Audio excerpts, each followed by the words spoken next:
Hi, I'm Joe Saunders with Miniature Landscape Hobbies, and in this episode, we're going to do some preparations for the release of the cool new book, D-Day Forces in Normandy by Battlefront Miniatures. This really cool new supplement for Flames of War is just in time for the 80th anniversary of D-Day. In this episode, we're going to prepare some of the bunkers that come as cool new terrain for setting up your scenarios. Let's get to it.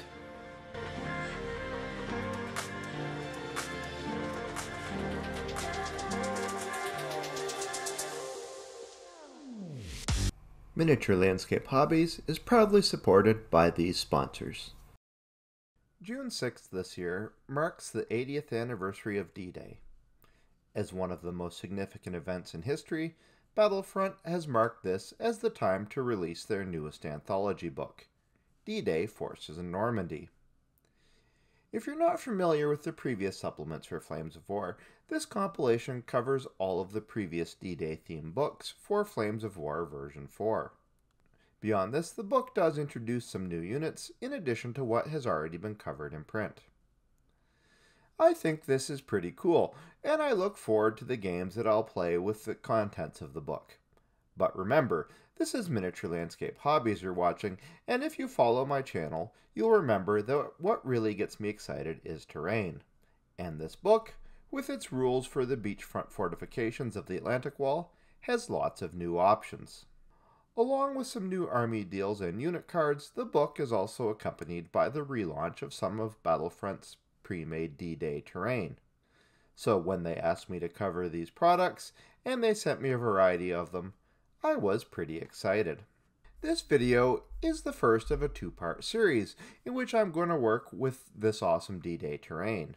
In particular, I'm going to detail how I'm going to build, and most importantly, paint, the two concrete bunkers from the machine gun bunker set and the 5cm gun nest.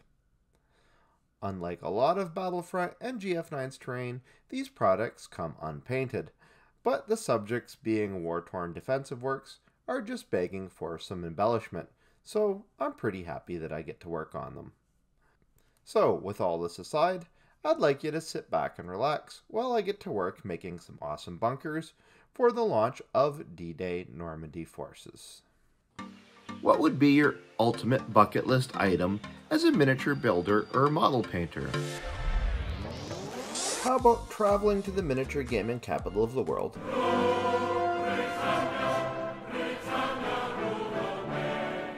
For exclusive tours, discussions, and events with some of the top miniature companies in the world, including tours of Warhammer World and the Warlord Games HQ.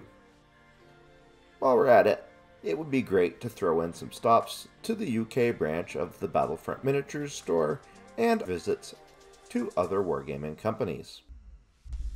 On top of this, we'll see all the major military and historical sites in the UK, including a visit to the incomparable Bovington Tank Museum. Such a once-in-a-lifetime travel event is no longer just a dream, because from March 7th to March 16th, 2025, I'm inviting you to accompany me on this incredible trip. This one-of-a-kind travel experience, designed for the dedicated miniature hobbyist and their spouses or guests, is now available for my viewers. Please check the link in the video description. I hope to see you on the trip. The majority of the new D-Day terrain features are resin.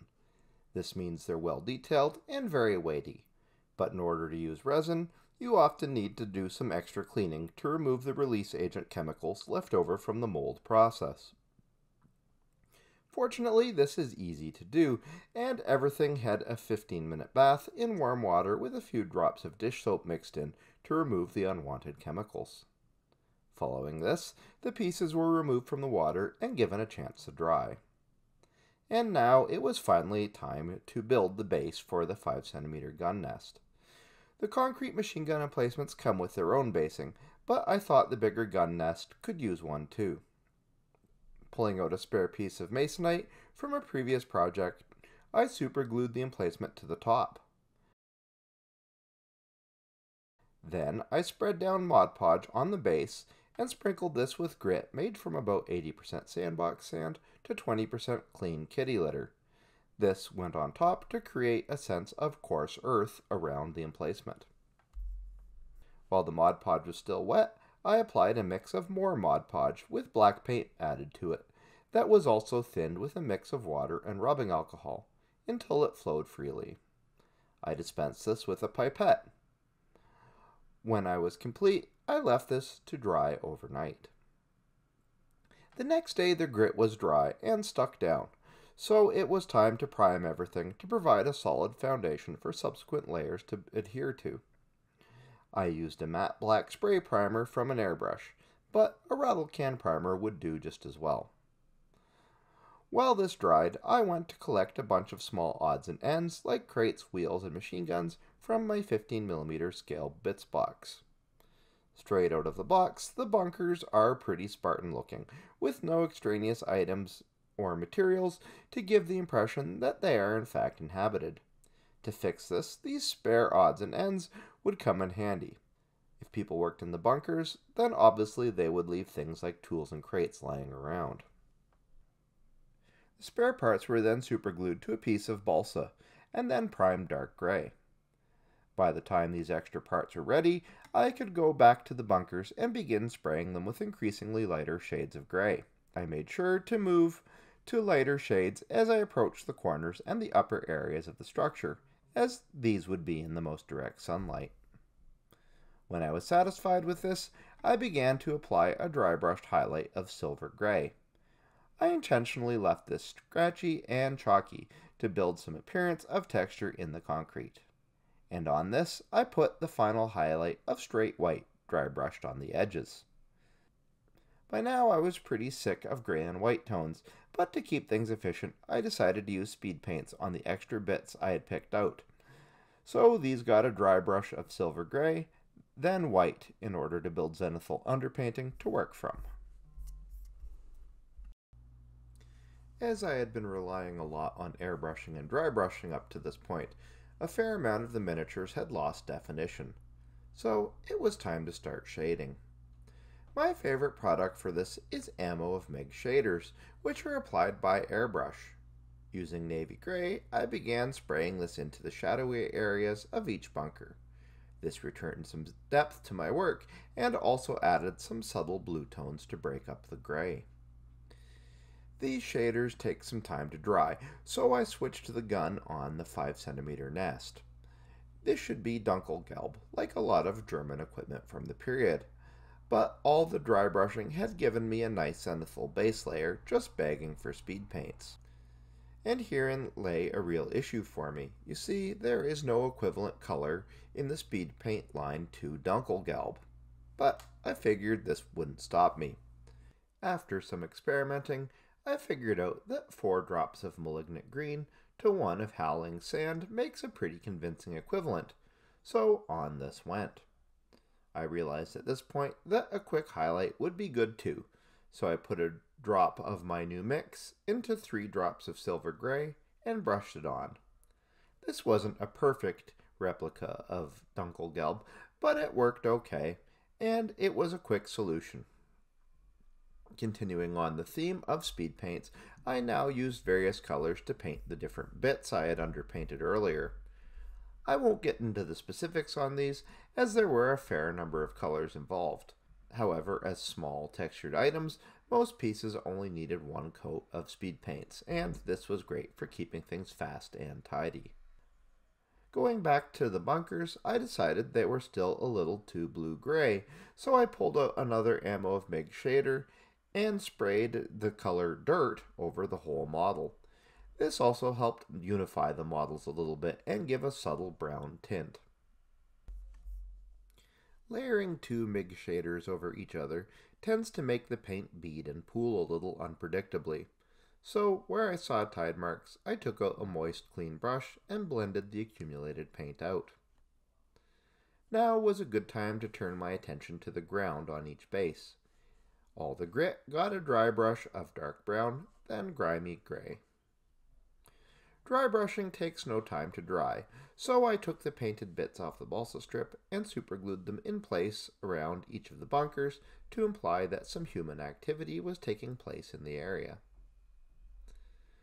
Now I figured the bunkers were looking pretty good, but they did seem a little sterile. As a big block of concrete in a war zone, I felt that a little weathering should be in order. To do this, I got out my ever so trusty weathering pencils and picked out an assortment of grays, greens, earth, and rust tones. I applied these wet by moistening the tip of each pencil and then drawing streaks and blobs onto the surface of each bunker.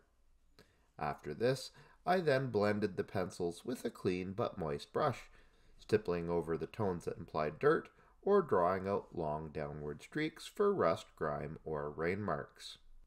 Weathering pencils aren't terribly resilient to wear and tear, so to preserve my work, I applied a couple of coats of satin varnish to the bunkers. When the varnish was dry, I moistened a brush with mineral spirits thinner and brushed it lightly over the surface of each bunker. While the surfaces were still moist, I then went ahead and took out a bottle of black Tamiya panel liner and I applied it into the cracks, crevices, and shaded areas on each model. The combination of thinner and satin varnish decreases the surface tension of the panel liner, allowing it to flow exactly where I wanted it in order to build maximum contrast. This pretty much finished the bunkers themselves, so I turned to the bases. These are supposed to represent beachfront defenses, so here and there I put down a small patch of Mod Podge and applied light-colored static grass over top. A few grass tufts and lichens of various colors and types were glued down after this. Applying the scenics was the last step, so now I sprayed a couple layers of matte varnish over everything to seal my work against the rigors of gameplay. And with this, the project was done. Now I have some pretty cool concrete bunkers thanks to these nifty model kits by Battlefront. As these are fundamentally game pieces and not dioramas, I kept the embellishments to a minimum, but I think I still managed to capture the textures and colors of the real-world equivalent. This is not, however, the last you'll see of these awesome D-Day defenses. I still have a couple of machine gun bunkers and another earthwork 5cm gun pit to do, so we'll get down to work on these in a week or so. Now I'm off to find one of my regular opponents to play some D-Day themed games of Flames of War, because it's time to storm the beaches. If you'd like to learn more about painting Flames of War vehicles, please watch this video. If you'd like to learn about setting up effective wargaming tables, please consider watching this other video instead. Thanks for watching. Please remember to like, comment, and subscribe, but most importantly, remember to keep building life in miniature.